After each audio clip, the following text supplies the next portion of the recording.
हरे कृष्णा। बहुत ही खास और बहुत ही इम्पोर्टेंट बात है ये जो मैं बताऊंगी आज आप लोगों को।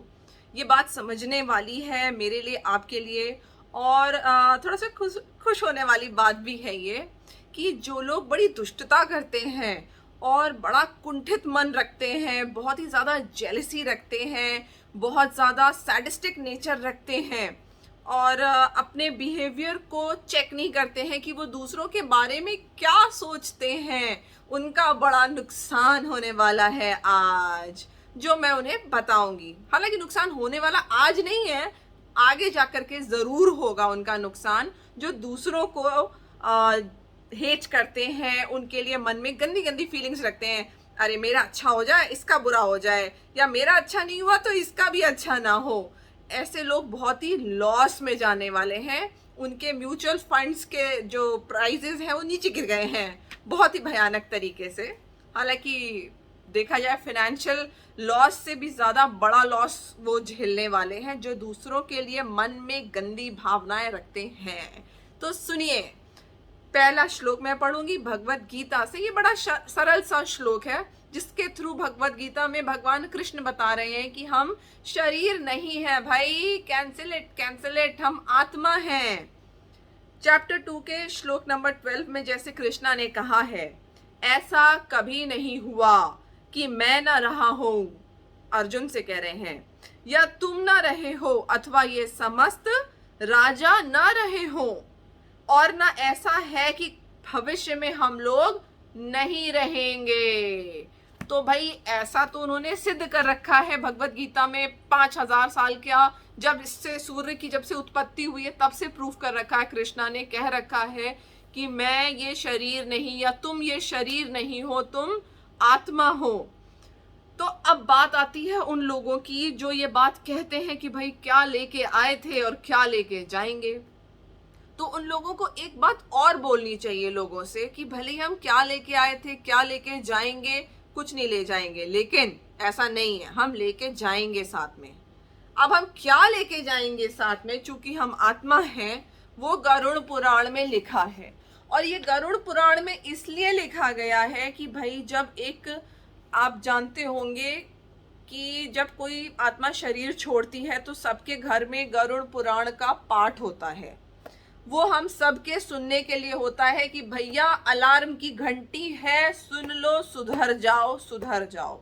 लोग हैं कि सुधरने का नाम ही नहीं लेते हैं। वो सोचते हैं कि भैया अब पैसा कमा लिया, प्रॉपर्टी बना ली, हम तो सक्सेसफुल हो गए, अब तो टकाटक सब बढ़िया होने वाला है। और यूजुअली लोग जो है उम्र की चरम सीमा पर पहुंच जाते हैं और अपने आप को सक्सेसफुल घोषित कर देते हैं, और इन्हें नहीं पता होता कि उनका प्लेन जो ऐसे गया था वो अब जूम से इस जिंदगी के बाद नीचे आ जाएगा, अगर उन्होंने अपनी जिंदगी भर पे अपने थॉट्स के ऊपर चेक नहीं रखा है। तो अपने थॉट्स पे चेक रखना क्यों इतना जरूरी है, ये हमें गरुड़ पुराण बताएगी। सुनिए, अब ध्यान से सुनिएगा कि इसमें भगवान विष्णु जो है अपने गरुड़ से बातें कर रहे हैं, गरुड़ को ज्ञान दे रहे हैं, जो कि गरुड़ ने उनसे क्वेश्चंस पूछे थे।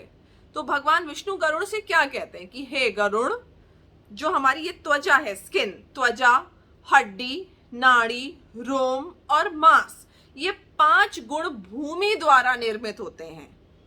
इसमें अर्थ की क्वालिटीज होती हैं, ठीक है। यह मैंने तुमसे कहा, लार, मूत्र, वीर्य, मज्जा और 5वां रक्त, ये 5 गुण जल से बने हैं।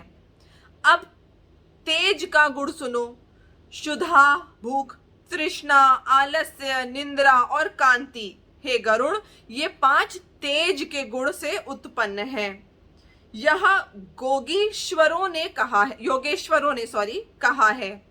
समेटना, दौड़ना, उल्लंघना, फैलना और चेष्टित, ये 5 गुण वायु द्वारा कहे गए हैं, ठीक है। अभी पंचभूतों की बात हो रही है कि इन पंचभूतों से हमारा शरीर हमने कहां से ग्रहण किया है, तो धरती पे ये जो 5 एलिमेंट्स मिले हैं, हमने इससे शरीर ग्रहण किया है।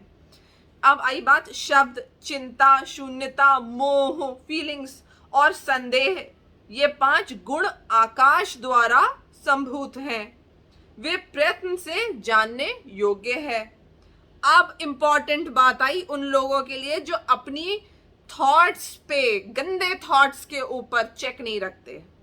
मन, बुद्धि, अहंकार और चित्त, ये 4 अंतकरण के नाम हैं। ये पूर्व जन्म के कर्म द्वारा संभूत संस्कार से होते हैं। समझे?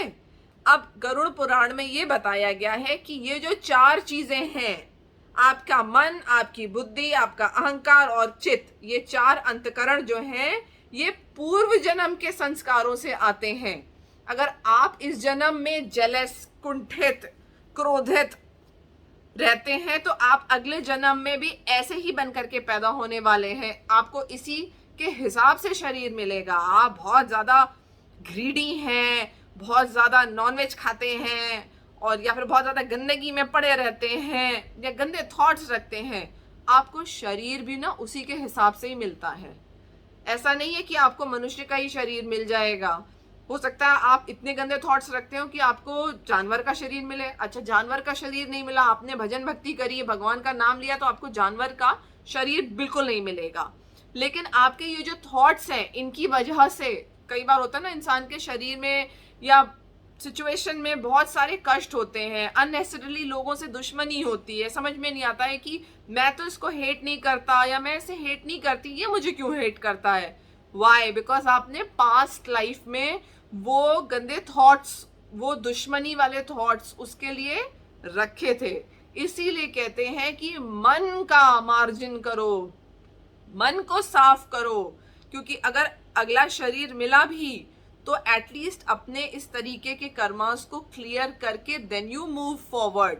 ऐसा नहीं है कि हम कुछ नहीं लेके साथ में जाते हैं, हम बहुत कुछ लेके जा रहे हैं। इससे ज्यादा और क्या चाहिए? एक शांत मन नहीं पहुंचेगा इस शरीर से दूसरे शरीर, विचलित मन होगा, कष्ट वाला मन होगा, तो आपको खुशी कहाँ से मिलेगी? आप पैदा होते ही दुखी रहने वाले हैं, पैदा होते ही रोते रहेंगे, रोते रहेंगे।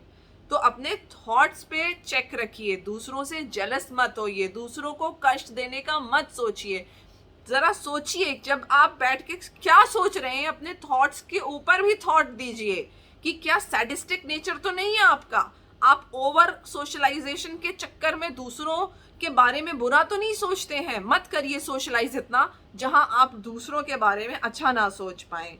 थोड़ा कंट्रोल रखिए अपने थॉट्स के ऊपर, because it is very important for your next birth, for your next life. I hope आप सबकी लाइफ नेक्स्ट हो, अगर तो वो बहुत ही सुंदर हो, और वरना आई वुड से ना हो। आप भक्ति मार्ग पे चलें और मुक्ति प्राप्त करें। हरे कृष्णा।